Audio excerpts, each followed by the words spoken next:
எல்லோருக்கும் வணக்கம். முகாமைத்துவ சேவை உத்தியோகத்தர் சேவையில் உள்ள அதிசிறப்பு தரத்திற்கு ஆட்சேர்ப்பு செய்வதற்கான மட்டுப்படுத்தப்பட்ட போட்டி பரீட்சை தொடர்பான ஆகஸ்ட் மாதம் 2025ஆம் ஆண்டு ஆகஸ்ட் மாதத்தினுடைய சேலமர்வு தொடரில் பொது வினாத்தாள் தொடர்பான 4வது சேலமர்வில் சந்திக்கிறோம். நான் ஏற்கனவே குறிப்பிட்டது போல இந்த மாதத்தில் நாங்கள் ஆக குறைந்தது 20 சேலமர்வுகளை நடாத்துவதற்கு எதிர்பார்த்திருந்த போதும் இதுவரையில் 22 சேலமர்வுகளை நிறைவு செய்யக்கூடியதாக இருந்திருக்கிறது. தொடர்ந்தும் இன்னும் 2 நாட்கள் இருக்குது, கலந்துரையாடலாம். இன்றைக்கு பொது வினாத்தாள் தொடர்பாக இலங்கையின் நீதித்துறை கட்டமைப்பு தொடர்பான விடயங்களை அவதானிப்பதற்காக அந்த பகுதி உங்களுக்கு தனியாக வேறுபடுத்தப்பட்டு பதிவிடப்பட்டிருந்தது. அதில் முழுமையாக அதை வாசிக்க வேண்டாம். முழுமையாக வாசித்துக் கொள்ளுகிற அளவுக்கு நாங்கள் அரசியலமைப்பு சட்டம் சார்ந்த ஒரு நிபுணத்துவ அறிவை பெற்றுக்கொள்வது அவசியமும் இல்லை, அதை விட அது இயலாது. அந்த அளவுக்கு அதை விட சிரமப்பட இயலாது. உண்மையில் நாங்கள் இப்போ படிக்கிறதே சரியான சிலோகம். எங்களுக்கு தரப்பட்ட பாடத்திட்டத்தை பரீட்சைக்கு முன்பாக பூர்த்தி செய்தல் என்று சொல்லி எதிர்பார்த்தோமாக இருந்தால் இன்னும் வேகமாக படிக்க வேண்டும். இப்போ நாங்கள் ஒரு தலைப்பு எடுத்து அதை 6 அமர படித்து கொண்டிருந்தாலும் முழு பாடத்திட்டத்தையும் பூர்த்தி செய்ய வேண்டிய தேவைப்பாடு ஒன்று இருக்குதானே. அந்த அடிப்படையில் தான் நான் சில பாடங்களுக்காக காணொளிகளை உங்களுக்கு பதிவிடுகிறது. குறிப்பாக நிதி ஒழுங்கு விதிகள், தாபன நடைமுறைகள், பொதுச்சேவை ஆணைக்குழுவின் நடைமுறை விதிகள், இந்த மாதிரியான விடயங்கள் சிலவற்றில் நீங்கள் கொஞ்சம் தேடி படிக்க வேண்டும். அந்த பாடத்திட்டம் முழுவதையுமே நான் சேலமர்வுகளுக்குள்ள நிறைவு செய்தல் என்பது சாத்தியமானது அல்ல. சில வேளைகளில் பரீட்சை நடைபெறுகிற காலம் அவர்கள் குறிப்பிட்டது போல பரீட்சையை நடத்துவார்களாக இருந்தால் நாங்கள் போகிற வேகம் கூட இப்போ நாங்கள் ஒரு மாதத்தில் 20 சேலமர்வுக்கு மேலே நடத்துகிறேன் என்று சொன்னால் கூட நான் கூடுதலாக எப்படி படிப்பது என்பது தொடர்பில் தான் கூட கரிசனை எடுத்து காட்டி தந்து கொண்டிருக்கு. இப்போ நிதி நடைமுறைகள் தொடர்பாக, தாவன நடைமுறைகள் தொடர்பாக ஒரு வினாத்தாளை பதிவிட்ட பிறகு அந்த வினாத்தாளை நிறைவு செய்கிறதுக்கே இந்த மாதம் போதாமல் இருந்தது. நிதி நடைமுறைகளில் ஒரு 5 கேள்வியை வச்சுக்கொண்டே 5 பகுதிகளை பார்த்து கொண்டிருக்கிறோம். அந்த மாதிரியாக தான் படிக்கிறோம். இப்போ ஏனைய பகுதிகளை நீங்கள் எஞ்சிய தலைப்புகளுக்கு இயலுமான வரைக்கும், குறிப்பாக நிதி ஒழுங்கு விதிகள், தாவர நடைமுறைகள், பொதுச்சேவை ஆணைக்குழுவின் நடைமுறை விதிகள் என்பவை தொடர்பில் கூடுதலாக கவனம் எடுத்து மேலதிகமாக படிக்கலாம். நான் குழுவில் வினாத்தாள்களை பதிவிட்டிருந்தேன். அதில் முதல்ல சொன்னான் அபிவிருத்தி உத்தியோகத்தர்கள், முகாமைத்துவ உத்தியோகத்தர்களுடைய வினைத்திறம காண்ட பரீட்சை சார்ந்த வினாத்தாள்கள் அவசியம் இல்லை என்று இருந்தாலும் பார்த்தா அதில் நிறைய கேள்விகள் அலுவலக முகாமைத்துவம் தொடர்பாக, அலுவலக நடைமுறைகள் தொடர்பாக கனதியான வினாக்கள் இருந்தது. அப்போ அந்த வினாக்களை பார்த்து அதற்குரிய விடைகளை தேடிக்கொள்வதற்குரிய முயற்சிகளை நீங்களும் செய்ய வேண்டும். இந்த சேலமர்வில் நான் சொல்லித் தருகிற விடயம் மட்டும் முழுமையாக பரீட்சைக்கு போதுமானது அல்ல. இது ஒரு வழிகாட்டல் சேலமர்வை தவிர இதில் இருக்கிறது மட்டும் போதுமானது இல்லை. நம்ம மேலதிகமாக கொஞ்சம் தேடி படிக்க வேணும். பாடத்திட்டம் உங்கள்கிட்ட இருக்குது. அந்த ஆட்சேர்ப்புக்கான விண்ணப்பம் கோரப்பட்ட வர்த்தமானி அறிவித்தல்ல பாடத்திட்டங்கள் சொல்லப்பட்டிருக்கு. அப்போ அந்த பாடத்திட்டத்தோட தொடர்புடையது இயலுமான வரைக்கும் நான் அலுவலக முகாமை, அலுவலக முறைமை தொடர்பான விடயங்களை அதிகம் தேடி எடுத்து தருவதற்கு முயற்சி செய்வேன். நீங்கள் தேடி பெற்றுக்கொள்ள முடியாத ஆவணங்களையும், சில வேளைகளில் வேறு மொழிகளில் இருக்கக்கூடிய ஆவணங்களையும் நான் தேடி அவசியம் தருவேன். உங்களுக்கு சொல்லக்கூடியது உங்களுக்கு கிடைக்கிற ஆவணங்கள். ஏற்கனவே புழக்கத்தில் இருக்கக்கூடிய விடயங்களில் நீங்களும் கொஞ்சம் கவனம் எடுங்க. ஒரு மாத சேலமர்வு முடிஞ்சாலும் எனக்கு ஏதோ ஒரு பெரிய பகுதி படிக்காமல் எஞ்சி இருப்பது போலவும், ஒரு சிறிய பகுதி தான் நாங்கள் படிச்சிருக்கிறோம் என்பது போலவும் தான் ஒரு எண்ணம் இருக்குது. உங்கள்கிட்ட அந்த பயம் இருக்குதா இல்லையோ தெரியல. நான் என்னுடைய கடமை சார்ந்து கொஞ்சம் இன்னும் ஏதோ நிறைவேறாமல் இருக்கிற மாதிரி, சரியா செய்யல மாதிரி ஒரு உணர்வோடு தான் இருக்குது. சரி, ரெக்கார்டிங்கில் இதுக்கு மேலே பேச வேணாம். இவ்வளவுதான் சொல்லக்கூடியது. உங்களுடைய முயற்சி சார்ந்த நேற்று வெளிநாட்டு சேவைக்கு முகாமைத்துவ சேவை அலுவலர்களை உள்வாங்குதல் தொடர்பாக, சேவையில் இருப்பவர்களை உள்வாங்குவது தொடர்பான பெறுபேறு வந்திருக்குது. 2 பிள்ளைகள் அவர்களே தொலைபேசியில் கூப்பிட்டு சொன்னார்கள், நீங்கள் படிப்பிச்சதில் நாங்கள் படித்தோம், தெரிவு செய்யப்பட்டோம் அப்படின்னு சொல்லி திருப்தியாக இருந்தது. அதோட வரையறுக்கப்பட்ட எண்ணிக்கையில் ஆட்சேர்ப்பு செய்யப்படுகிறது தானே. 2 பேர் நம்மகிட்ட படித்த பிள்ளைகள், நீங்கள் தான் படிப்பிச்சிங்க, உங்கள்ட்ட தான் படித்தோம் சொன்னார்கள். அதுபோல் சுப்ரா ரிசல்ட்ஸ் வருகிற போதும் உங்களில் கணிசமானவர்கள் அல்லது எல்லோரும் என்றாலும் கூட இருக்கிறதே 21 பேர் தானே இன்றைக்கு இப்போ இருக்கிறார்கள். அப்படி சொன்னால் மகிழ்ச்சியாக இருக்கும். உண்மையில் இந்த சேலமரனுடைய பயன் என்பது அல்லது நான் அடையக்கூடிய பெறுவேறு என்பது அதுதான். உங்கள்கிட்ட பெற்றுக்கொள்ளுகிற அந்த ஊதியம் அல்ல, சரிதானே? அது நான் என்னுடைய நேரத்தை உங்களுக்கு செலவு செய்கிறதுக்காக ஒரு சிறிய பெறுமதியிலான ஒரு பணத்தை உங்கள்கிட்ட இருந்து வாங்கி கொள்வது. ஒரு மணித்தியாலத்து கணக்கு பார்த்தா 80 ரூபாவும் இருக்காது. உங்களோட வீட்டை வந்து படிப்பிச்சா நீங்கள் கொடுக்குற ஒரு டீ காசு, ஒரு டீயும் பிஸ்கட்டும் கொடுப்பீங்க தானே, வந்து 2 மணித்தியாலம் படிப்பிச்சேன் அந்த காசை சேர்த்து வச்சு கொடுக்குறது தான். மாதத்தில் 24 நாள் வந்து படிப்பிச்சால் 24 நாளைக்கு ஒரு ஷோர்டிஷம் டீயும் கொடுக்குற காசை கணக்கு பண்ணிங்கன்னா தெரியும். சரியா? ஓகே, சரி. நம்ம நாங்கள் சேலமருக்குள்ளே போவோம். இன்றைக்கு அரசியலமைப்பு சட்டத்தில் இலங்கையினுடைய நீதித்துறை கட்டமைப்பு தொடர்பான விடயங்களை கலந்துரையாடுவதற்கு திட்டமிட்டிருந்தது. நாங்கள் ஏற்கனவே பதிவிட்டிருக்கிறேன். யாராவது அதை வாசித்தீர்களா எனக்கு தெரியல. இயலுமானால் பதிவிடுகிற ஆவணங்களில் நாங்கள் செயலமர்வை நிறைவு செய்த பின்னாலே அந்த பகுதிகளை மீள ஒரு தடவை வாசித்து கொள்வது நல்லது. முதல் வாசிக்காமல் இருக்கிறதும் நல்லது ஓரளவுக்கு. எந்த தேவையில்லாத எல்லாத்தையும் வாசித்து இது நமக்கு சரி வராது போல என்கிற முடிவுக்கு போகாமல் நாங்கள் செயலமர்வு நிறைவு செய்த பிறகு அந்த பகுதியை பார்க்கறது நல்லது. சரி, நாங்கள் விடயத்துக்குள்ள போவோம். முதலாவது 105(1) என்பது தொடர்பாக இலங்கையினுடைய நீதி நிர்வாகத்துக்கான நிறுவனங்கள், இலங்கையினுடைய நீதி நிர்வாகத்துக்கான நிறுவனங்கள் எவை என்று கேட்கப்பட்ட அல்லது இலங்கையினுடைய நீதிமன்றங்கள் எவை? இலங்கை குடியரசின் உயர் நீதிமன்றம், இலங்கை குடியரசின் மேன்முறையீட்டு நீதிமன்றம், அவ்வாறே மேல் நீதிமன்றம். மேல் நீதிமன்றம் தொடர்பாகவும் இங்கே இருக்குது. நாங்கள் மேல் நீதிமன்றம், மாவட்ட நீதிமன்றம், நீதவான் நீதிமன்றம், முதல் நிலை நீதிமன்றங்கள் அல்லது முதநிலை நீதிமன்றங்கள் என்று சொல்லி அதை சொல்லலாம். முதநிலை நீதிமன்றங்கள் இவற்றை உள்ளடக்கியதாக உங்களோட பாதையில் நீங்கள் வளர்க்கலாம். சரிதானே? அப்போ இலங்கையினுடைய நீதிமன்ற கட்டமைப்பு என்று கேட்கப்பட்டால் அல்லது நீதிமன்ற படிநிலைகள் என்று கேட்கப்படுமாக இருந்தால் நாங்கள் உயர் நீதிமன்றம், மேன்முறையீட்டு நீதிமன்றம், மேல் நீதிமன்றம், மாவட்ட நீதிமன்றம், நீதவான் நீதிமன்றம், இதை விட முதல்நிலை நீதிமன்றங்கள் இருக்குது. சிறுவர் நீதிமன்றம், இந்த லேபர் கோர்ட்டுன்னு சொல்லுவாங்க, தொழில் நீதிமன்றம், அவ்வாறான விடயங்கள் சில இருக்குது. நீதி சேவை ஆணைக்குழு என்பது ஒரு நீதிமன்றம் அல்ல, அது தனியாக ஒரு தலைப்பு நாங்கள் பார்க்க வேண்டியது. அதை விட்டு நீங்கள் மேலே இருக்கிற இந்த பகுதிகளை சொல்லலாம். இவ்வளவு பகுதி: உயர் நீதிமன்றம், மேன்முறையீட்டு நீதிமன்றம், மேல் நீதிமன்றம், மாவட்ட நீதிமன்றம், நீதவான் நீதிமன்றம், முதல் நிலை நீதிமன்றங்கள் என்கிற இவ்வளவு பகுதியையும் சொல்லக்கூடியதாக இருக்கும். அப்ப இதில் பாராளுமன்றத்தால் தாவிக்கப்பட்ட அல்லது பாராளுமன்றத்தினால் உருவாக்கி தாவிக்கப்பட்ட நீதிமன்றம் அல்லாதது என்று சொல்லி கேட்பார்களாக இருந்தால் அது உயர் நீதிமன்றம். பாராளுமன்றத்தினால் உருவாக்கி தாவிக்கப்பட்ட ஒரு நீதிமன்றம் அல்ல. சரிதானே? உயர் நீதிமன்றம் தவிர்ந்த ஏனைய எல்லா நீதிமன்றங்களும், உயர் நீதிமன்றம் தவிர்ந்த எல்லா நீதிமன்றங்களும் பாராளுமன்றத்தினால் உருவாக்கி தாவிக்கப்பட்ட நீதிமன்றங்களாக கருதப்படுதல் வேண்டும்.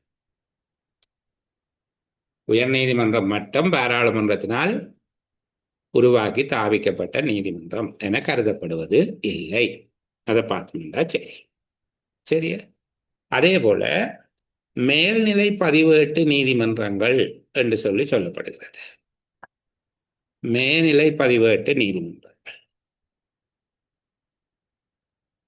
அவ்வாறு சொல்லப்பட்டிருக்கக்கூடிய நீதிமன்றங்களை நாங்கள் 2 நீதிமன்றங்களையும் சொல்லுவோம்.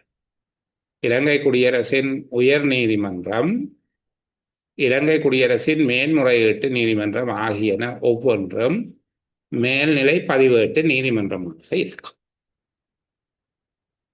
இந்த ரெண்டையும் உள்ளடக்கியதாக மேல்நிலை பதிவேட்டு நீதிமன்றங்கள் என்று கேட்கப்பட்டால் இந்த பகுதி வருமா இல்லையா என்று கேட்டால் எனக்கு தெரியாது. ஆனால் நாங்கள் கொஞ்சம் படித்து வச்சிருக்கோம். இலங்கை குடியரசின் உயர் நீதிமன்றம் அதுபோல இலங்கை குடியரசின் மேன்முறையீட்டு நீதிமன்றம் ஆகியன மேல்நிலை பதிவேட்டு நீதிமன்றமாக இருக்கும். இது மூன்றாவது கேள்வி. 3 கேள்விகள் சொல்லியாச்சு. ஒன்று இலங்கையின் நீதிமன்ற படிமுறைகள், இரண்டாவது பாராளுமன்றத்தினால் உருவாக்கி தாபிக்கப்பட்ட நீதிமன்றங்கள் அல்லது பாராளுமன்றத்தினால் உருவாக்கி தாபிக்கப்பட்ட நீதிமன்றம் அல்லாதது எது? 2 விதமாக கேட்கலாம். உயர் நீதிமன்றம் தவிர்ந்த ஏனைய எல்லா நீதிமன்றங்களும் பாராளுமன்றத்தினால் உருவாக்கி தாவிக்கப்பட்ட நீதிமன்றம். பாராளுமன்றத்தினால் உருவாக்கி தாவிக்கப்பட்ட நீதிமன்றம் அல்லாதது உயர் நீதிமன்றம். சரி, இது சில வேளை அந்த வெஸ்பாட் கேள்விக்குள்ள MCQ தீர்ற விதமாக வரும். அதே போல முதல்நிலை நீதிமன்றம் அல்லாதது அல்லது முதல்நிலை நீதிமன்றமாக அமைவது அல்லாதது என்று கேட்கிறார். என்றால் 3 விட கொடுக்கணும், சரியான விட 2 விட தான் இருக்கு. ஆகவே முதல்நிலை நீதிமன்றம், முதல்நிலை பதிவேட்டு மேல்நிலை பதிவேட்டு நீதிமன்றம், முதல்நிலை அல்ல மேல்நிலையா, மேல்நிலை பதிவேட்டு நீதிமன்றம் ஒன்றாக அமைவது என்று சொல்லி கேட்கப்பட்டால் நாங்கள் உயர் நீதிமன்றம் அல்லது மேன்முறையீட்டு நீதிமன்றம் இருந்தால் அதை எடுத்துக்கொள்ள இயலும். நான் சொல்லுகிற போது அந்த விடைகளோட கரிசனை செலுத்தி கவனம் செலுத்தி நாங்கள் அதை பார்த்தால்தான் பொருத்தமாக இருக்கும். அடுத்தது இந்த பகுதியை பார்க்க வேணும். சில வேளைகளில் இந்த பகிரங்க நடவடிக்கைகளாக நீதிமன்ற நடவடிக்கைகள் நடைபெற வேணும் என்று சொல்லப்பட்டிருக்கு. நீதிமன்ற நடவடிக்கைகள் பகிரங்க நடவடிக்கைகளாக நடைபெற வேண்டும் என்று சொல்லப்பட்டு இருக்குது. ஆனால் எவ்வாறான சந்தர்ப்பத்தில் பகிரங்கமாக அல்லாமல் நீதிமன்ற நடவடிக்கைகள் நடக்கிறது? வழக்கு நடவடிக்கைகளில் நேரடியாக அக்கறை கொண்டிராதவர்களை வெளியேற்றுகிற நடவடிக்கை, அல்லாவிட்டால் அக்கறை இல்லாதவர்களும் அதை பார்க்கலாம். திறந்த நீதிமன்றத்தில் நடக்க வேணும் என்றுதான் பொதுவாக சொல்லப்பட்டிருக்கு. சரிதானே? இங்க சொல்லப்பட்டிருக்குது, எல்லா ஆட்களும் அத்தகைய அமர்வுகளுக்கு சுதந்திரமாக சமூகம் கொடுப்பதற்கு உரித்துடையவர்களாதல் வேண்டும். அரசியலமைப்பின் கீழ் தாபிக்கப்பட்ட அல்லது பாராளுமன்றத்தினால் ஆணையிட்டு அமர்த்தி தாபிக்கப்பட்ட நீதிமன்றங்களின் அமர்வு பகிரங்கமாக நடைபெறுதல் வேண்டும் என்று சொல்லப்பட்டிருக்கு. அப்ப இந்த இடத்துல இன்னொன்று சொல்ல வேணும், அரசியலமைப்பின் கீழ் தாபிக்கப்பட்ட நீதிமன்றம் என்று சொல்லி கேட்கப்பட்டால் அது உயர் நீதிமன்றம். பாராளுமன்றத்தினால் தாவிக்கப்பட்ட நீதிமன்றம் என்றால் உயர் நீதிமன்றம் தவிர்ந்த இணைய நீதிமன்றங்கள் என்று சொல்லப்பட்டிருக்கு. சரியா? சரி. இப்ப இங்க இந்த நீதிமன்றங்களினுடைய அமர்வு பகிரங்கமாக நடக்க வேணும். சரி, பகிரங்கமாக நடத்தல் என்பது நிகழக்கூடாத சந்தர்ப்பங்கள் என்று கேட்டால் 4 சந்தர்ப்பம் இருக்கு. குடும்ப உறவுகள் தொடர்பான வழக்கு நடவடிக்கை, பாலியல் விடயம் சார்ந்த வழக்கு நடவடிக்கை, தேசிய பாதுகாப்பு அல்லது பொதுமக்கள் பாதுகாப்போடு தொடர்புடைய வழக்கு நடவடிக்கை, நீதிமன்றத்தின் அந்த வளவுக்குள்ள, நீதிமன்றத்தினுடைய வளவுக்குள்ள, வளவுங்கிறது அந்த வளாகத்தில் ஒழுங்கையும் பாதுகாப்பையும் நிலைநாட்டுவதற்காக சில வழக்குகளுக்கு ஆக்களை உள்ளுக்கு வர வேண்டாம் என்று சொல்லலாம். சில சென்சிட்டிவான வழக்கு, இப்போ 2 நாட்களுக்கு முன்பாக சில வழக்குகள் நடந்தது. சரிதானே? சில வழக்கல்ல ஒரு வழக்கு நடந்தது. அப்போ இந்த மாதிரியாக 4 சந்தர்ப்பங்கள்ல அதனோடு நேரடியாக அக்கறை கொண்டிராதவர்களை வெளியேறுமாறு பணிக்கலாம். சரிதானே? அந்த விடயத்தை நாங்கள் பார்த்து கொண்டால், இப்போ நீதிமன்றத்தில் திறந்த அமர்வுகள் அல்ல பகிரங்கமான அமர்வுகளில் இருந்து வெளியேற்றப்படக்கூடிய சந்தர்ப்பங்கள் என்று கேட்டால் இந்த பகுதியை நாங்கள் சொல்லக்கூடியதாக இருக்கும். அடுத்தது இந்த 107வது பிரதம நீதியரசர் மேன்முறையீட்டு நீதிமன்ற தலைவர் உட்பட மேன்முறையீட்டு நீதிமன்றத்தின் நீதிபதிகள் எவ்வாறு நியமிக்கப்படுகிறார்கள் ஏற்கனவே நாங்கள் பார்த்திருக்கிறோம். பிரதம நீதியரசரும் உயர் நீதிமன்றத்தின் நீதியரசர்களும் மேன்முறையீட்டு நீதிமன்றத்தினுடைய தலைவரும் மேன்முறையீட்டு நீதிமன்ற நீதிபதிகளும் அரசியலமைப்பு பேரவையின் விதந்துரை என்ற பெயரில் ஜனாதிபதியினால நியமிக்கப்படுகிறார்கள் என்கிறது. மேற்கொண்டு அதிகம் அது சம்பந்தமாக யோசிக்க தேவையில்லை. இந்த நீதிபதிகள் அகற்றப்பட வேணுமாக இருந்தால் பாராளுமன்ற தீர்மானம் ஒன்றினால்தான் அகற்றப்படுது. பாராளுமன்றத்தில் பெரும்பான்மையினால, பெரும்பான்மை என்று சொல்லுவது பாராளுமன்றத்தினுடைய பெரும்பான்மையினால என்றால் அரைவாசிக்கு மேல வந்தவ வராதவை எல்லாரும் சேர்த்து 225 என்றால் 113 அல்லது அதை விட கூடியவர்கள் சரிதான் அவர்களாலே ஆதரவளிக்கப்பட்ட ஒரு பிரேரணையினாலே அந்த நீதிபதியை அகற்ற வேண்டும் என்று பாராளுமன்ற தீர்மானம் ஒன்று ஜனாதிபதிக்கு வழங்கி ஜனாதிபதியினால பதவி நீக்க கட்டளை ஆக்கப்பட்டால் மட்டும்தான் நீதிபதிகள் அகற்றப்படலாம். சரிதானே? அப்படியான ஒரு நிகழ்வு இலங்கையில் நிகழ்ந்தது. சிராணி பண்டாரநாயக்கா என்கிற பிரதம நீதியரசராக இருந்தவர் அகற்றப்பட்டார். அப்போ இப்படி பாராளுமன்றத்துக்கு அந்த அதை நிறைவேற்றுகிற முறைமை இருக்குது. அதே போல அப்படி ஒரு பிரேரணையை சமர்ப்பிக்கிறேன்டா கூட பாராளுமன்றத்தில் மொத்தமாக இருக்கிறார்கள்ல 1/3 குறையாதவர்கள் அந்த பிரேரணையில ஒப்பமிட்டு சபாநாயகர்கிட்ட கொடுத்துருக்கும். 225 பேர் இருப்பார்கள் என்றால் 75 பேருக்கு மேலே 75 பேருக்கு குறையாம சைன் பண்ணியிருக்கணும். ஆக குறைந்தது 75 பேர் ஒரு பிரேரணை ஒன்றை சமர்ப்பிக்கிற போது சைன் பண்ணி இருக்க வேண்டும். அந்த பிரேரணை அரைவாசி 113 பேருக்கு குறையாதவர்களால் ஆதரவளிக்கப்பட்டு நிறைவேற்றப்பட்டிருக்க வேண்டும். அதற்கு பிறகுதான் ஜனாதிபதியினால கட்டளையிடலாம் ஒரு உயர் நீதிமன்றத்தினுடைய அல்லது மேன்முறையீட்டு நீதிமன்றத்தினுடைய நீதியரசர் வரை நீக்குவதற்காக. இது கொஞ்சம் தெரிஞ்சு வச்சு கொள்வோம். சாதாரணமாக அதை நியமிக்கிற முறை தெரிஞ்சால் எங்களுக்கு போதுமானது. அந்த பகுதியை பார்த்தோம்னா சரி. மற்றது இவர்களுடைய ஓய்வு பெறும் வயதில் தொடர்பாக இது சாதாரணமாக அரசு அலுவலர்களுக்கு 60 வயது என்பது போல உயர் நீதிமன்றத்தில் 65, மேன்முறையீட்டு நீதிமன்றத்தில் 63. உயர் நீதிமன்ற நீதிபதிகள் ஓய்வு பெறுவதற்கான வயது 65, மேன்முறையீட்டு நீதிமன்ற நீதிபதிகள் ஓய்வு பெறுவதற்கான வயது 63ஆக இருக்கும். இந்த ஓய்வு பெறும் வயதில் தொடர்பாக பார்த்தால் சரி. மற்றது நீங்கள் ஒரு விடயம் நான் எழுத சொல்லுகிறேன்னா, இந்த மாதிரியான விடயங்கள் ஆணைக்குழுக்கள் அவற்றினுடைய நியமனங்கள் தொடர்பாக கேட்கப்படுமாக இருந்தால் 3 விஷயங்கள் அதை சொல்லணும். சரிதானே? ஒன்று, பாராளுமன்றத்தினால சம்பளம் தீர்மானிக்கப்படும். சம்பளம் தொடர்பாக கேட்கப்பட்டால் சம்பளம் பாராளுமன்றத்தினால தீர்மானிக்கப்படும். 2வது, திரட்டு நிதியத்தின் மீது பொறுப்பிக்கப்படும். 3வது, அவர்களுடைய பதவி காலத்தில் அது குறைக்கப்படக்கூடாது. இந்த 3 விஷயத்தையும் பெரும்பாலான சந்தர்ப்பங்களில் நீங்கள் எழுதலாம். அது கணக்காய்வாளர் நாயகமாக இருந்தாலும் சரி, பொதுச்சேவை ஆணைக்குழுவாக இருந்தாலும் சரி, நீதிச்சேவை ஆணைக்குழுவாக இருந்தாலும் சரி, பொதுவாக இந்த 3 விடயங்களும் பெறும்.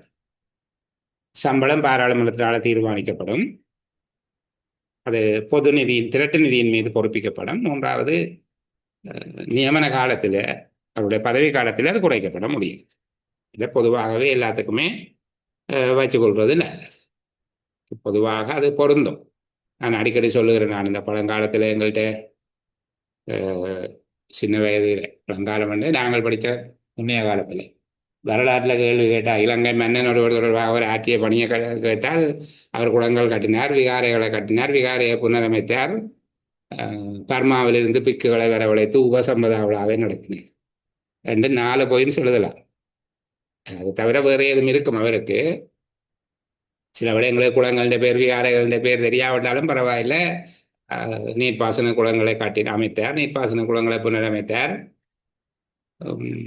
அடுத்தது விகாரைகளை கட்டினார், பர்மாவிலிருந்து பிக்குகளை வரவழைத்து உபசம்பத விழாவை நடத்தினார் என்று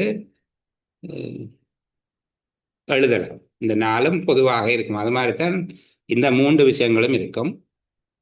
இதில் இருக்கக்கூடிய இந்த கட்டமைப்புகள் சார்பாக சம்பளத்தை பற்றி கேட்கப்படுமாக இருந்தால் பொதுவான விதி போட்டுக்கொள்ளலாம். நீங்கள் பாராளுமன்றத்தினால் தீர்மானிக்கப்படும், திரட்டு நிதியின் மீது பொறுப்பிக்கப்படும், பதவி காலத்தில் குறைக்கப்பட முடியாது என்பதாக எழுதிக்கொள்ள.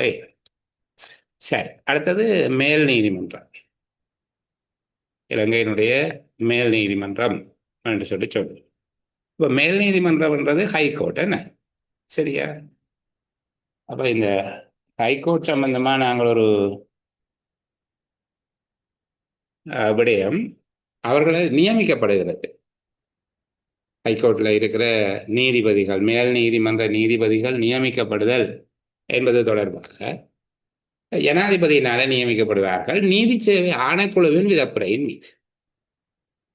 இங்க நீங்கள் அரசியலமைப்பு பேரவைக்குள்ள போறீங்க, அது உயர் நீதிமன்றமும் மேன்முறையீட்டு நீதிமன்றத்துக்கு தான் அரசியலமைப்பு பேரவை.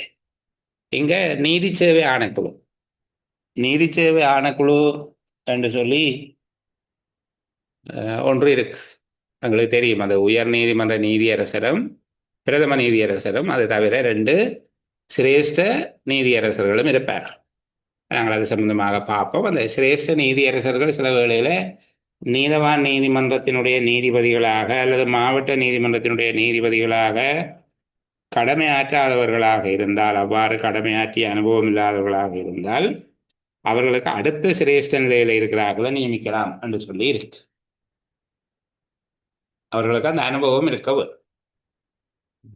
நீதவான் நீதிமன்ற நீதிபதிகளாக அல்லது நீதவான்களாக அல்லது மாவட்ட நீதிமன்றத்தினுடைய நீதிபதிகளாக கடமையாற்றிய உயர் நீதிமன்ற பிரதம நீதியரசரும் அடுத்த நிலையில் இருக்கிற சிரேஷ்ட 2 நீதியரசர்களும் சேர்ந்ததாக இருக்கும் அந்த நீதி சேவை ஆணைக்குழு. நீதி சேவை ஆணைக்குழுவின் சிபாரிசில் தான் ஜனாதிபதி மேல் நீதிமன்ற நீதிபதிகளை நியமிக்கிறது. அதே நீதி சேவை ஆணைக்குழு சிபாரிசு செய்யுமாக இருந்தால், விதப்புரை செய்யும் இருந்தால் ஜனாதிபதி அவர்களை அகற்றுவார், ஒழுக்காற்று நடவடிக்கை எடுப்பார். சரிதான். இப்போ இது மேல் நீதிமன்ற நீதிபதிகளினுடைய நியமன அதிகாரம் யாருக்குரியது என்றால் ஜனாதிபதிக்கு. அது தொடர்பாக பரிந்துரைகளை வழங்குவது நீதி சேவை ஆணைக்குழு. சட்டம் அதிபரோட கலந்து பேசித்தான் அதை செய்வினம் என்று சொல்லி சொல்லப்பட்டிருக்கு. அந்த பகுதியை பார்த்தோம்னா அது போதும்.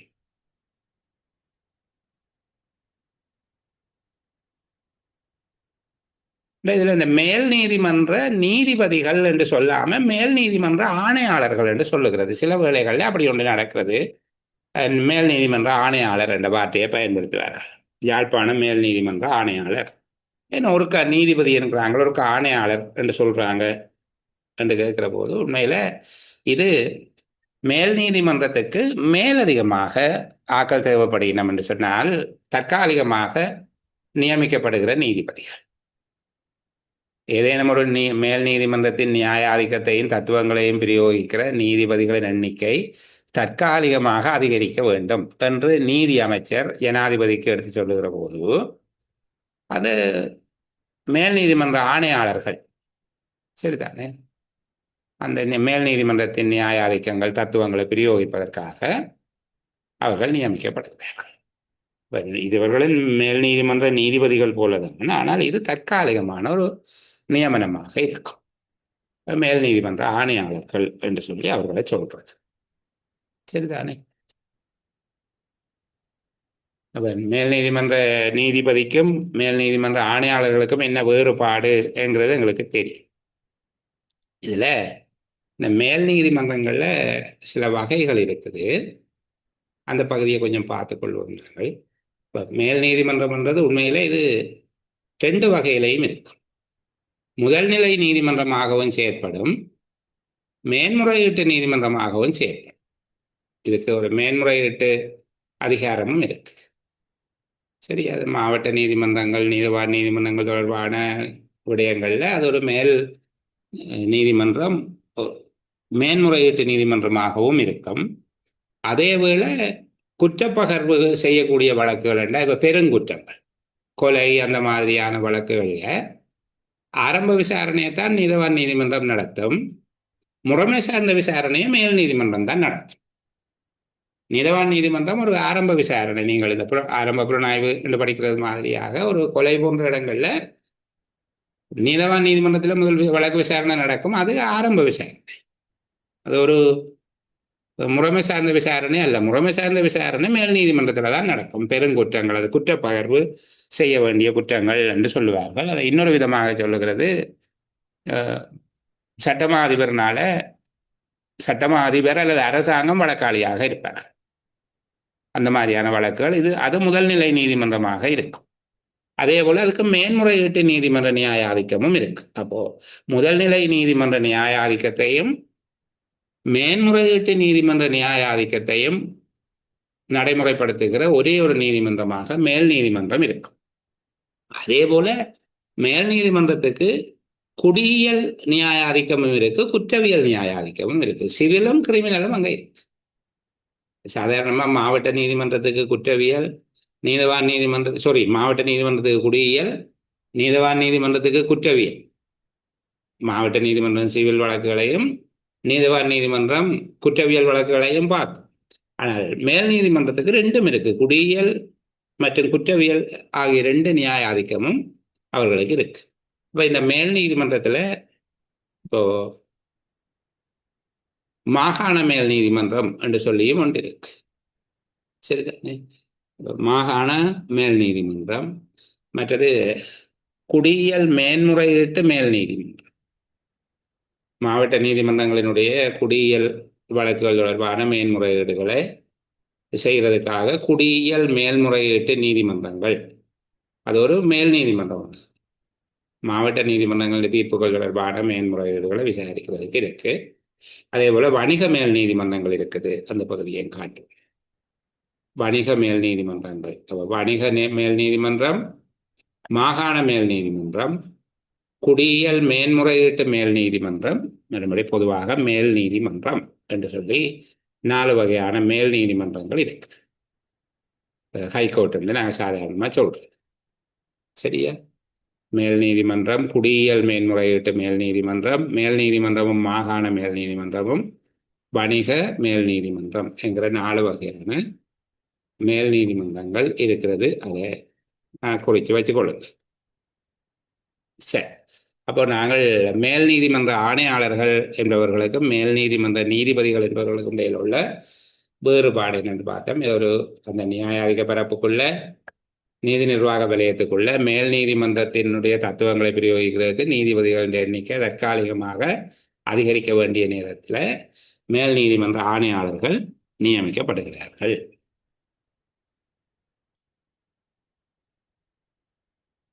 அடுத்தது பிசுக்கால், பிஸ்கால் என்று சொல்றது, இதில் பிசுக்கால் என்று தான் தமிழில் எழுதுவார்கள். சரிதானே?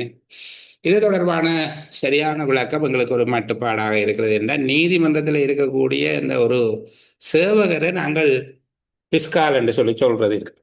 அந்த பிஸ்கால் எல்லாம் இல்லை. உண்மையில் இலங்கை முழுவதற்கும் ஒரு பிசுக்கால் தான் இருப்பார். இதில் இருக்கிறதுபடி வாசிச்சா அது பிசுக்கால்.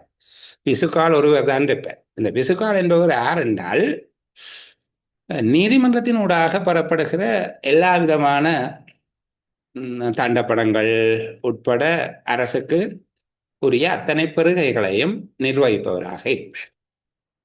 ஒரு பிஸ்கால் இருப்பார். சரிதானே? நீதிமன்றங்களில் அறவிடப்படுகிற தண்டப்பணங்கள் போன்றவை எல்லாம் இருக்குதானே.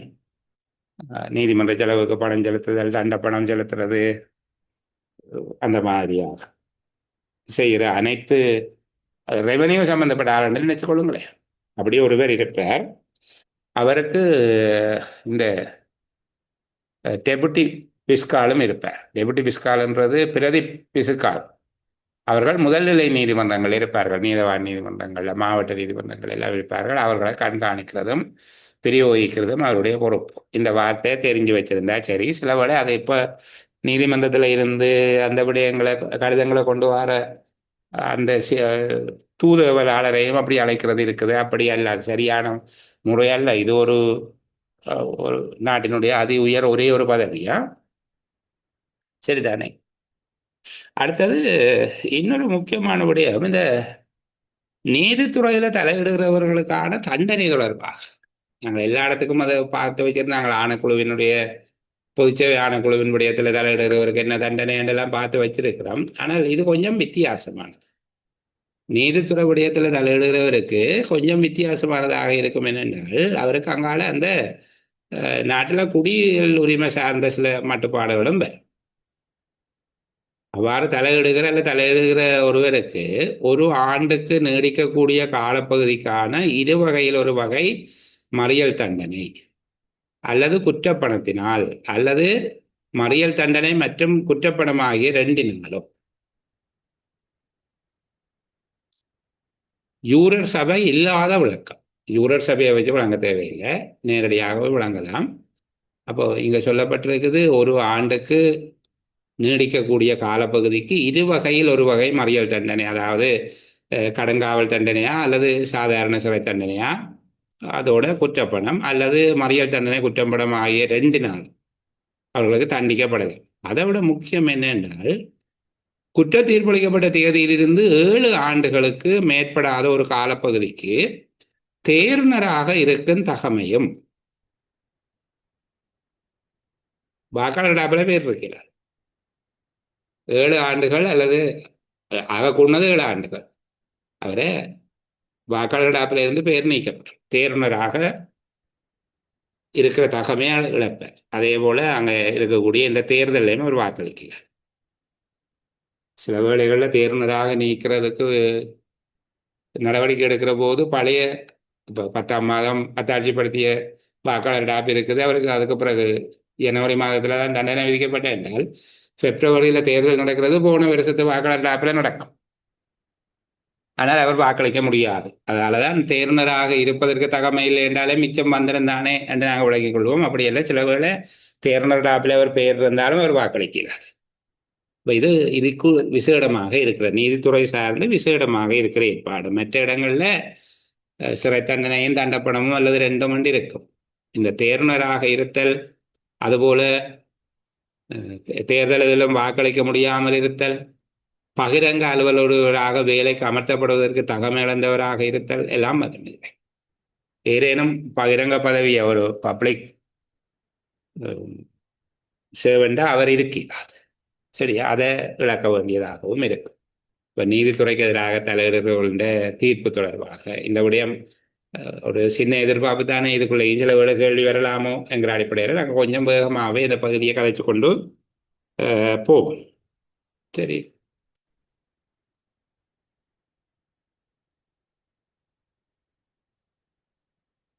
நீதி சேவை ஆணைக்குழுவை பற்றி எங்களுக்கு தெரிய வேணும், அது கட்டாயமாக சொல்ல தெரிஞ்சிருக்க வேணும்.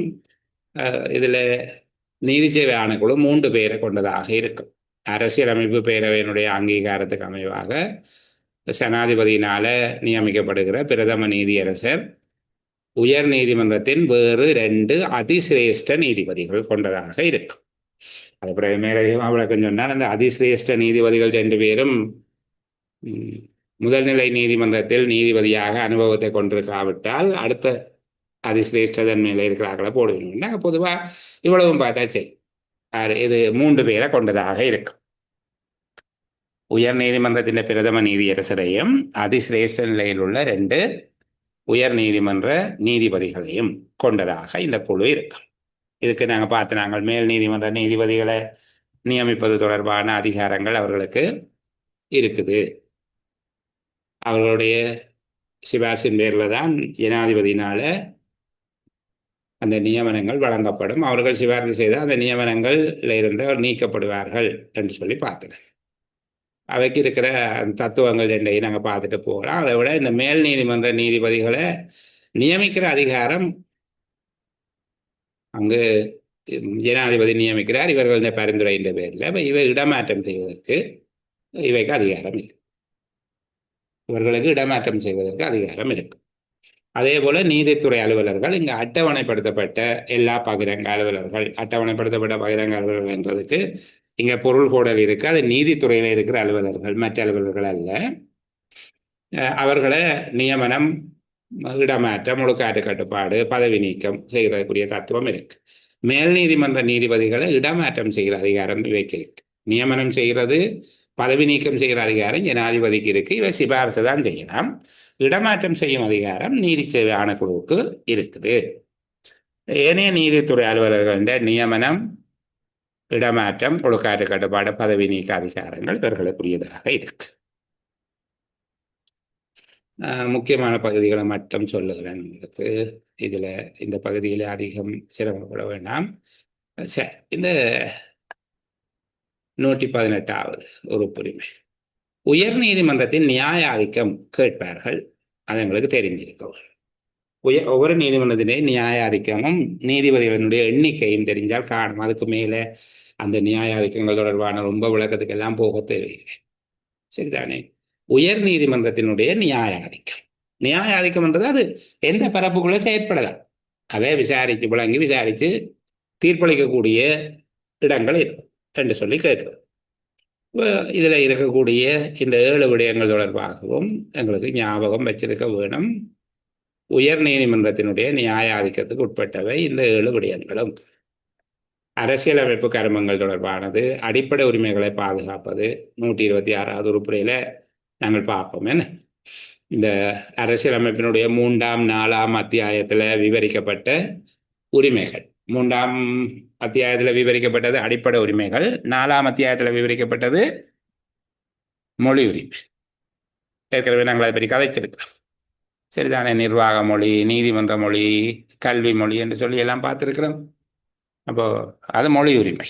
இப்போ இங்கே 3ஆவதுல இருக்கிற அடிப்படை உரிமைகள், 4ஆவதுனால மொழி உரிமைகள் என்பவற்றினால பாதிக்கப்பட்டவர்கள் அது தொடர்பாக நிவாரணம் கோருகிறதாக உயர் நீதிமன்றத்துக்கு அதிகாரம் இருக்குது. அது 126ஆம் உறுப்புரையில் அது இருக்கு. 126 எப்பவுமே ஞாபகம் வச்சிருக்கிற ஒரு உறுப்புரை. அடிப்படை உரிமைகள் என்ற உடனே 126 ஞாபகம். சரி, அப்ப இங்க அரசியலமைப்போட தொடர்பானது அடிப்படை உரிமைகள். அதுபோல மேன்முறையீட்டுக்கான இறுதி நியாய ஆதிக்கம். ஏற்கனவே மேன்முறையீட்டு நீதிமன்றம் ஒன்று இருக்குது. ஆக உயர்ந்த மேன்முறையீடு இதுக்குதான் எனக்கு உயர் நீதிமன்றம். உயர் நீதிமன்றத்தின் தீர்ப்புக்கு எதிராக ஒரு இடமும் மேன்முறையீடு செய்யும். அதே போல ஆலோசனை நியாய ஆதிக்கம். ஆலோசனை நியாய ஆதிக்கம் என்றால் சட்ட ஆக்கம் தொடர்பாக, அதனுடைய சரியான தன்மை தொடர்பாக ஜனாதிபதியினால பாராளுமன்றத்தினால அதுக்குரிய விளக்கம் தருமாறு கேட்கிற போது உயர் நீதிமன்றம் தான் ஆலோசனை வழங்கும். அதுபோல தேர்தல் ஆட்சேபனை மனு வழக்குகள் தொடர்பில், தேர்தல் ஆட்சேபனைகளில் பொதுவாக இது ஜனாதிபதி தேர்தல் தொடர்பாகவும் ஒப்பங்கோடல் அல்லது மக்கள் தீர்ப்பு தொடர்பாகவும் தான் உயர் நீதிமன்றத்துக்கு இருக்குது. பாராளுமன்ற தேர்தல் போன்றவை மேன்முறையீட்டு நீதிமன்றத்துக்கு தான் இருக்குது. ஆனால் மேன்முறையீட்டு நீதிமன்றத்தினால அந்த விடயத்தில் வழங்கப்பட்ட தீர்ப்புக்கு இங்க மேன்முறையீடு செய்யணும். விளங்குறாரு? ஜனாதிபதி தேர்தல் தொடர்பாக உயர் நீதிமன்றத்தில் தான் ஆட்சேபனை வழக்கு போடணும். அதில் முறைகேடு முறைப்படி நடக்க இல்லை என்றால் உயர் நீதிமன்றத்தில் தான் அந்த வழக்கை இட வேண்டும். மேலே நீதிமன்றங்கள் விசாரிக்கலாம். அதே போல மக்கள் தீர்ப்பு அல்லது ஒப்பங்கோடலும் இங்கே தான் வரும். ஆனால் பாராளுமன்ற தேர்தல் என்று வருகிற போது பாராளுமன்ற தேர்தலுக்கு ஆட்சேபனை மேன்முறையீட்டு நீதிமன்றத்தில் தான் தாக்கல் செய்வார்கள். மேன்முறையீட்டு நீதிமன்றத்தினுடைய இந்த தீர்ப்பு தொடர்பாக, அந்த விடயத்தோடு தொடர்புடைய தீர்ப்பு தொடர்பாக மேன்முறையீட்டை விசாரிக்கிறது உயர் நீதிமன்றத்துக்கு வரும். அதனால தேர்தல் ஆட்சேபனை மனு தொடர்பிலான நியாய ஆதிக்கம் என்கிறதுக்குள்ள அதை வச்சுக்கொள்ளும். அதுபோல பாராளுமன்றத்தின் சிறப்புரிமைகள் மீறப்படுவது தொடர்பாக இனி சட்டத்தினால பாராளுமன்றம் உருவாக்கி கட்டளையிட்டு வழங்குகிற ஏனைய நியாய ஆதிக்கங்களும் இதுக்கு வேற. பாராளுமன்றம் ஒரு சட்டத்தை உருவாக்கி அது உயர் நீதிமன்றத்துக்குரியது என்று கொடுக்குமாக இருந்தால் அதையும் செய்யலாம். சரிதானே? அடுத்தது இங்க இருக்கக்கூடிய நீதியரசர்கள் 6க்கும் 16க்கும் இடையில இருக்கு. பிரதம நீதியரசரும் 6க்கு குறையாது. அப்ப ஆக குறைஞ்சது 6, 16 பேருக்கு அதிகமாகாது ஏனைய நீதிபதிகளையும் கொண்டிருக்கும். இப்ப பிரதம நீதியரசரை தவிர்த்து 6, 16, ஆக குறைந்தது 6, ஆகக்கூடியது 16 இதுக்கிடையில இருக்கும். அதுக்குரிய நியமனம் ஏற்கனவே சொல்லப்பட்டபடி இருக்கும். வேறு விடயங்கள் நாங்கள் பார்க்க வேண்டாம். இங்க அதனுடைய நியாய ஆதிக்கத்தையும் நீதியரசர்களுடைய எண்ணிக்கையும் இது மறக்காம ஞாபகம் வச்சிருக்கணும். இதுல சில வேளையில அங்க நீதிச்சேவை ஆணைக்குழுவினுடைய வெப்சைட்ல பார்க்குற போதே தவறான தகவல் தான் இருக்கு. சரிதானே? நீதிச்சேவை ஆணைக்குழுவினுடைய வெப்சைட்ல அந்த தகவலை பார்த்திருந்தா பிரதம நீதியரசரையும் 6 பேருக்கு குறையாத ஆனால் 10 பேருக்கு அதிகமாகாத ஏனைய நீதிபதிகளையும் கொண்டிருக்க வேண்டும் என்று இருக்குது. நீங்க சில வேளையில் அது ஒரு உத்தியோகபூர்வ இணையதளம் தானே என்று சொல்லி நினைச்சு கொண்டு அதனை பார்க்கலாம். அப்படி பார்க்கிற போது அது தவறான தகவலை எங்களுக்கு தந்துடுது. சரியா? நான் அதை உங்களுக்கு காட்சிப்படுத்துகிறேன். இது நீதி சேவை ஆணைக்குழுவினுடைய அலுவலகத்தினால பதிவிடப்பட்டிருக்கக்கூடிய தகவல் இது என்னென்றால் உரிய வகையில் அப்டேட் பண்ணப்படையில 2013 என்னமோ பதிவு செய்யப்பட வழி அப்படியே இருக்குது. இப்போ நீங்கள் வேறு இடங்களில் தேடி படிக்க வேண்டாம் என்பதற்காகத்தான் அதை சொல்லுகிறேன். அரசியலமைப்பு சட்டத்தினுடைய திருத்தப்பட்ட பகுதியை தந்த காரணம் அதுதான்.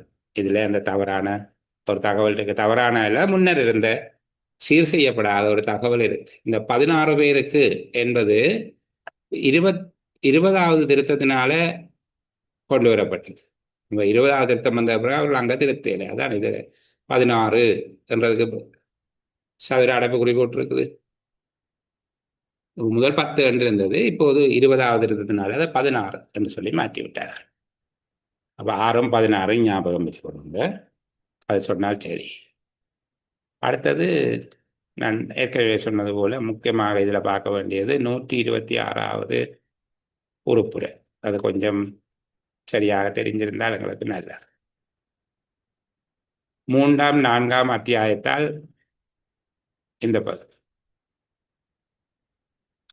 வெளிப்படுத்தப்பட்டு ஏற்றுக்கொள்ளப்பட்ட ஏதேனும் அடிப்படை உரிமை அல்லது மொழி உரிமை ஆட்சித்துறை நடவடிக்கையால் அல்லது நிர்வாக நடவடிக்கையால் மீறப்பட்டது அல்லது உடனடியாக மீறப்பட உள்ளமை பற்றி ஏதேனும் பிரச்சனையை விசாரணை செய்வதற்கு தீர்மானிப்பதற்கு உயர் நீதிமன்றம் தனியான பிரத்யேகமான நியாயாதிக்கத்தை கொண்டிருக்கும்.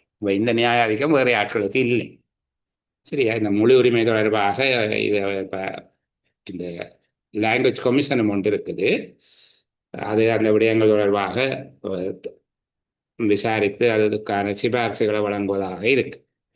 ஆனால் இங்கே அடிப்படை உரிமை மொழி உரிமை மீறப்பட்டது அல்லது மீறப்பட இருக்கிறது என்பது தொடர்பாக அதை விசாரணை செய்து தீர்மானிக்கிறது உயர் நீதிமன்றத்துக்கு தனியான பிரத்யேகமான நியாயாதிக்கம் இருக்கும் என்கிறத நாங்கள் அதை பார்த்து வச்சோம்னா செய்யலாம்.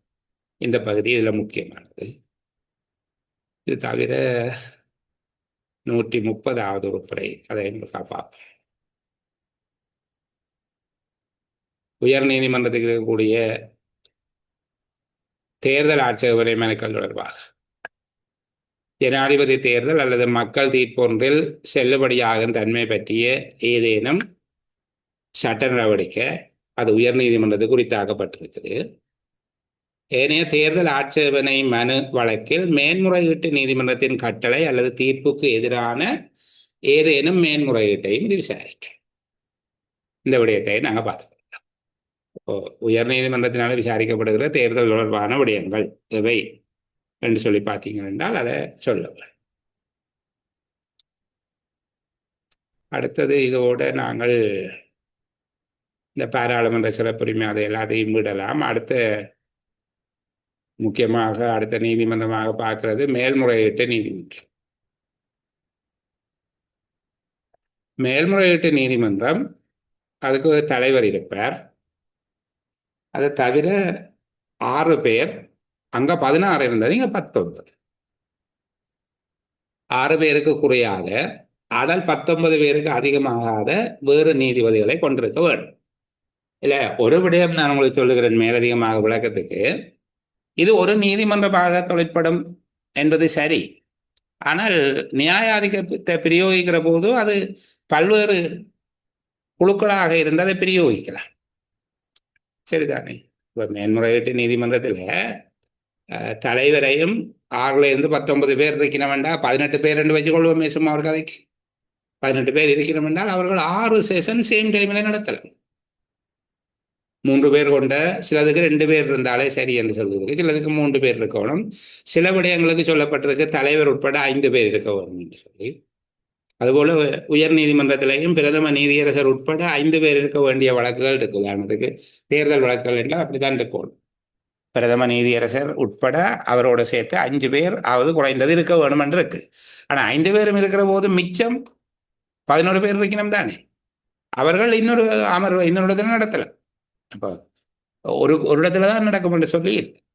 ஆனால் உயர் நீதிமன்றத்தினுடைய கர்மங்கள் கொழும்பில தான் நடத்தப்படும். அது நியாயாதிக்கத்தின் பிரயோகம் கொழும்பில தான் இருக்கும். மற்றபடி மேன்முறையீட்டு நீதிமன்றத்துக்கும் அப்படித்தான் மேல கொழும்பில தான் இருக்கு. மற்ற மேல் நீதிமன்றத்துக்கு அது நியாயாதிக்க எல்லை பிரதேசங்கள் ஏற்பாடு செய்யப்பட்டிருக்கு. அதுக்கு ஏற்றபடி செய்யலாம். இப்போ யாழ்ப்பாணம், வவுனியா, மட்டக்களப்பு என்று சொல்லி எல்லாம் இருக்கும். மேன்முறையீட்டு நீதிமன்றமும் உயர் நீதிமன்றமும் அது கொழும்பில் இருக்கிற கொழும்பில் மட்டும்தான் அவர்கள் அந்த அதை பிரயோகிக்கிறதாக இருக்கு. இப்போ இது மேன்முறையீட்டு நீதிமன்றத்தில் மேன்முறையீட்டு நீதிமன்ற தலைவர் அவரோட மேலதிகமாக 6 பேருக்கு குறையாத 19 பேருக்கு அதிகமாகாத நீதிபதிகளை அது கொண்டதாக இருக்கு. இப்போ இந்த மேல்முறையீட்டு நீதிமன்றத்தினுடைய நியாயாதிக்கம், மேன்முறையீட்டு நீதிமன்றம் என்னென்ன வகையான நியாயாதிக்கத்தை கொண்டிருக்கும் என்பது தொடர்பாக நாங்கள் தெரிஞ்சிருக்க வேண்டும். அதுக்கு என்னென்ன நியாயாதிக்கம் இருக்குது என்று சொல்லி பார்ப்போம். சரிதானே?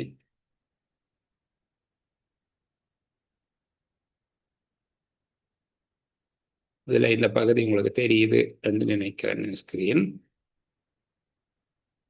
நியாயாதிக்கத்துல மாற்றம் இல்லை. அதை நாங்கள் இதுல இருக்கிற மாதிரியே பார்க்கலாம். அங்கே இருக்கிறத விட இதுல கொஞ்சம் விவரமாக இருக்குது, சுருக்கமாக இருக்கு. விவரமாக சுருக்கமாக இருக்கு. அப்போ மேன்முறையீட்டு நீதிமன்றத்துக்கு ஒன்று மேன்முறையீட்டு நியாயாதிக்கம் இருக்குது. முதல்நிலை நீதிமன்றங்கள் மற்ற நியாய சபைகளின் மேன்முறையீடு, அவற்றின் தீர்ப்பு தொடர்பான மேன்முறையீடு.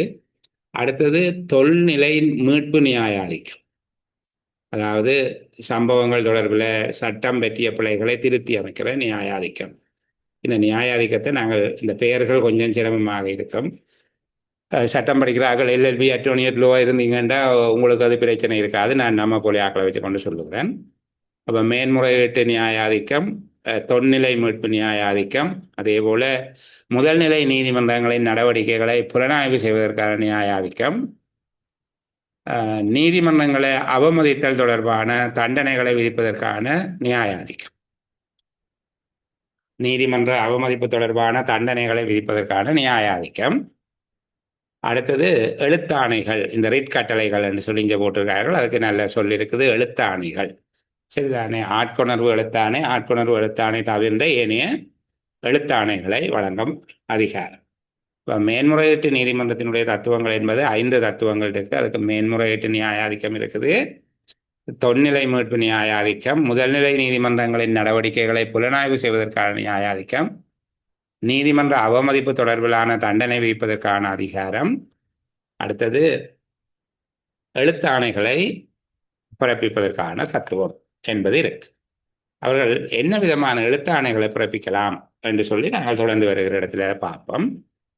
சரியா? இந்த நீதிமன்றத்தினால விதிக்கப்படக்கூடிய எழுத்தாணைகள் என்ன?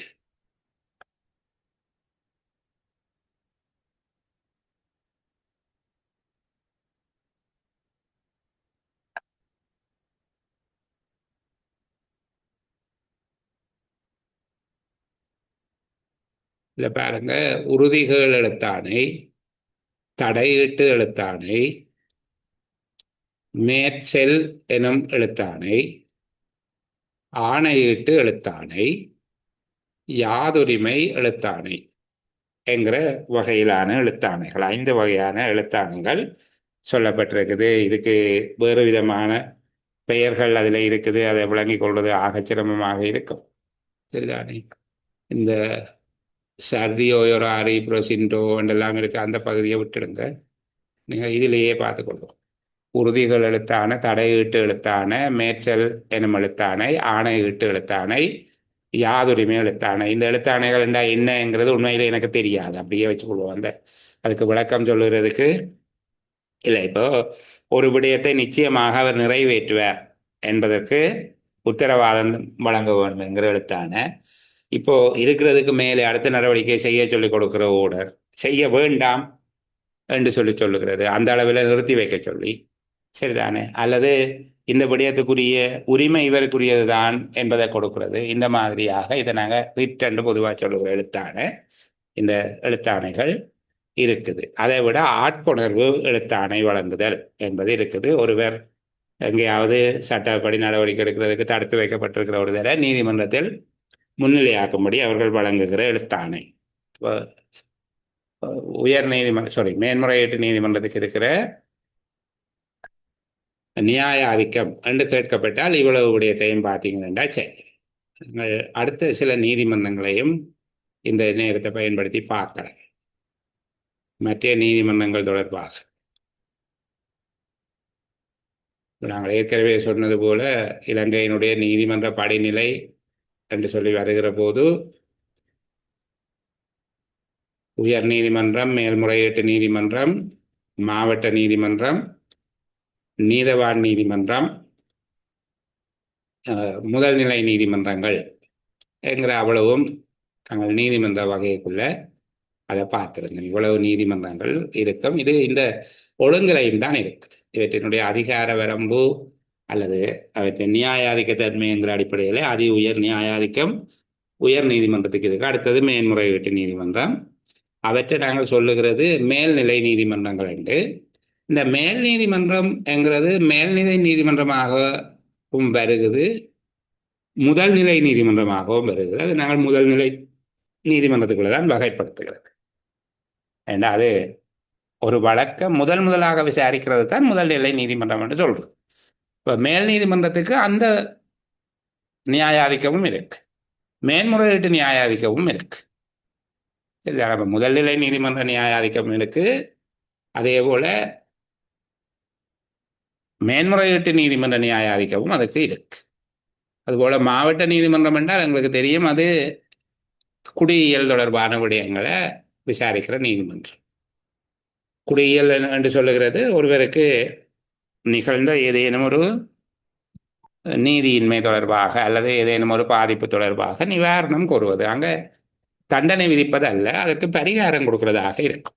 இந்த காணி வழக்குகள், விவாகரத்து வழக்குகள், இந்த மாதிரியான விடயங்கள் அது ஒரு பரிகாரம் கொடுப்பது, தண்டனை விதிப்பது அல்ல, பரிகாரம் பெற்றுக் கொடுப்பதாக இருக்கும். நீதவான் நீதிமன்றம் என்றது குற்றவியல் நடைமுறை சட்டக்கோவை இருக்குதானே. இந்த 1979ஆம் ஆண்டின் 15ஆம் இலக்க குற்றவியல் நடவடிக்கை முறை சட்டக்கோவை, அது மற்ற ஏனைய சட்டங்கள் அவற்றினால நடைபெறுகிற குற்றவியல் நடைமுறைகள் தொடர்பாக நடவடிக்கை எடுக்கிறதாக இருக்கும். இதை விட முதல்நிலை நீதிமன்றங்கள் என்று சொல்லி பிரைமரி கோர்ட்ஸ் சிலது இருக்குது, சிறுவர் நீதிமன்றம் போன்றவற்றை நீங்கள் வச்சுக்கொள்ள. இதில் நாங்கள் உயர் நீதிமன்றத்தினுடைய தத்துவங்கள் பார்த்துட்டோம். உயர் நீதிமன்றத்துக்கு என்னென்ன வகையான தத்துவங்கள் இருக்குதுன்னு சொல்லி அங்கேயே தெளிவாக பார்த்துட்டோம். மேன்முறையீட்டு நீதிமன்றம் அதனுடைய நியாயாதிக்கங்கள் பார்த்தாச்சு. அடுத்தது மேல் நீதிமன்றம். மேல் நீதிமன்றம் நான் முதலே அதை சொல்லியிருக்கிறேன், அது முதல்நிலை நீதிமன்ற நியாயாதிக்கமும் இருக்கும், மேன்முறையீட்டு நீதிமன்ற நியாயாதிக்கமும் இருக்கும். அதுபோல குடியியல் நியாயாதிக்கமும் இருக்குது, குற்றவியல் நியாயாதிக்கத்தையும் அது கொண்டதாக இருக்கிறது. இப்போ மேல் நீதிமன்றம் ஒன்று இருக்குது, குடியியல் மேன்முறையீட்டுக்கான மேல் நீதிமன்றம் இருக்குது, மாகாண மேல் நீதிமன்றம் இருக்குது. அதை விட வணிக மேல் நீதிமன்றங்கள், இது வணிக கொடுக்கல் வாங்கல்கள் தொடர்பான இதில் 3 மில்லியன் என்பது தற்போது அதில் திருத்தம் இருக்கலாம், நீங்கள் மில்லியனை பார்க்க வேண்டாம். குறிப்பிட்ட பெறுமதிக்கும் மேற்பட்ட கொடுக்கல் வாங்கல் சம்பந்தமான வழக்குகளை விசாரிப்பதற்கான நியாயாதிக்க முடியாது. இதை தேடி அதை பெற்றுக்கொள்ள முடியலை என்ற நீதி சேவைகள் ஆணைக்குழுவினுடைய இணையதளத்தில் 3 மில்லியன் என்று தான் இருக்குது. 3 மில்லியன் ரூபாவுக்கு மேற்பட்ட கொடுக்கல் வாங்கல் சம்பந்தமாக. அது கொஞ்சம் அண்மை காலத்தில் ஏதேனும் மாற்றம் இருக்குமா தெரிய இல்லை. நான் ஒரு நீதிமன்ற பதிவாளரிடம் அதை பற்றி கேட்டார். அவர் 3 மில்லியன் என்பதுதான் தன்னுடைய ஞாபகம் என்று சொல்லுகிறார். அவர் கொஞ்சம் கூட படிக்கிற ஆள், எல்லா பதிவாளர்களுக்கும் தெரிஞ்சிருக்குமா தெரியாது. நான் மேல் நீதிமன்ற பதிவாளர்களை கேட்டால் அவர் தன்னுடைய ஞாபகத்தின்படி 3 மில்லியன் என்று சொல்லுகிறார். அதை எனக்கு உறுதிப்படுத்துறதுக்கு வேறு ஆவணங்கள் இல்லை. இப்போ நீங்கள் 3 மில்லியன் என்று நினைச்சு கொள்ளுங்களேன். மற்றது மாவட்ட நீதிமன்றம். இப்போ மாவட்ட நீதிமன்றம் என்று சொல்லுகிறது குடியியல் வழக்குகளில் பார்க்கும். இப்போ வங்குரோத்து வழக்குன்றது கடனை தீர்க்க முடியாமல், சரிதானே.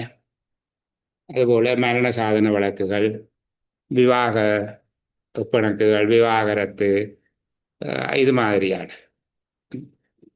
மற்றது சித்த சுவாதீனமற்ற ஆட்களுக்கான பராமரிப்பு, இந்த மாதிரியான இறுதி விருப்பாவணம் எழுதாத சொத்துக்களுக்கு ஒரு தீர்ப்பு கொடுக்கிறது, அதனுடைய உரித்தை தீர்மானிக்கிறது.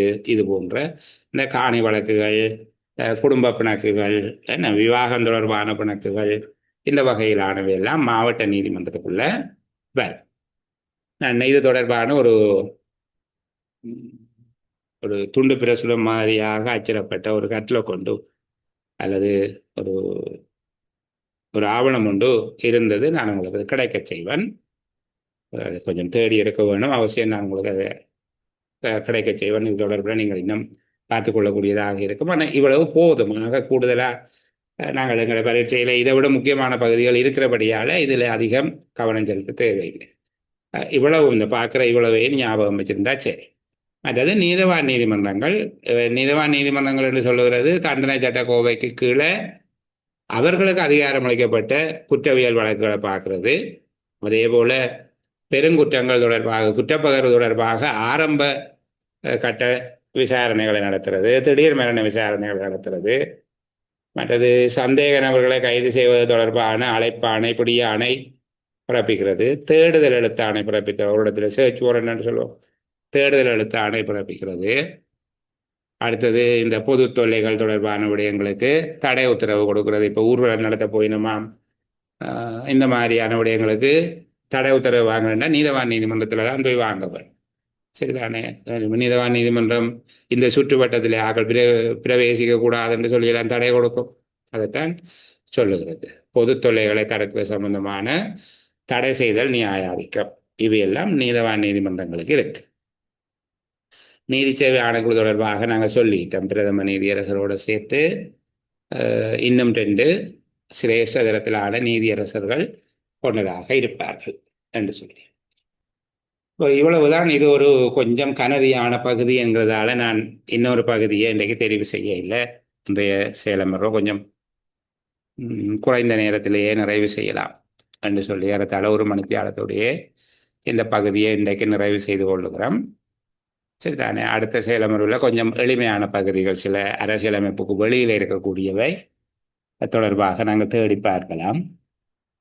அடுத்து வருகிற ஒரு சேலமர்வும் இந்த பொது வினாத்தாள் தொடர்பானதாகவே நடத்துறதுக்கு தீர்மானிச்சிருக்கிற ஏனைய பாடங்களுக்கான சேலமர்வுகளை அடுத்த மாதத்தில் நடத்தலாம் என்று சொல்லி யோசிக்கிறது. சனிக்கிழமை இருக்கக்கூடிய சேலமர்வை அப்படி நடத்தலாம். நாளைக்கு நிதி ஒழுங்கு விதிகள் தொடர்பாக சேலமர்வு இருக்கும். அது பொதுவாக நடக்கிறதால அதில் மாற்றம் இருக்காது. சனிக்கிழமை பொது வினாத்தாள் தொடர்பில் நாங்கள் இன்னும் ஒரு சேலமர்வில் சந்திப்போம். நீங்கள் ஏதாவது கேட்க வேண்டியிருந்தால் அந்த அளவில் நான் ஒளிப்பதிவை நிப்பாட்டி கொண்டு இதோட விடைபெறுகிறவர்களுக்கு பாய் பாய், குட் நைட். திரும்ப சந்திக்கிற வரைக்கும் நல்ல பொழுதுகள் அமைய வேணும் என்கிற பிரார்த்தனையோடு அவைய விடை கொடுத்து அனுப்பிட்டு மற்றவர்களுக்காக காத்திருக்கிறேன்.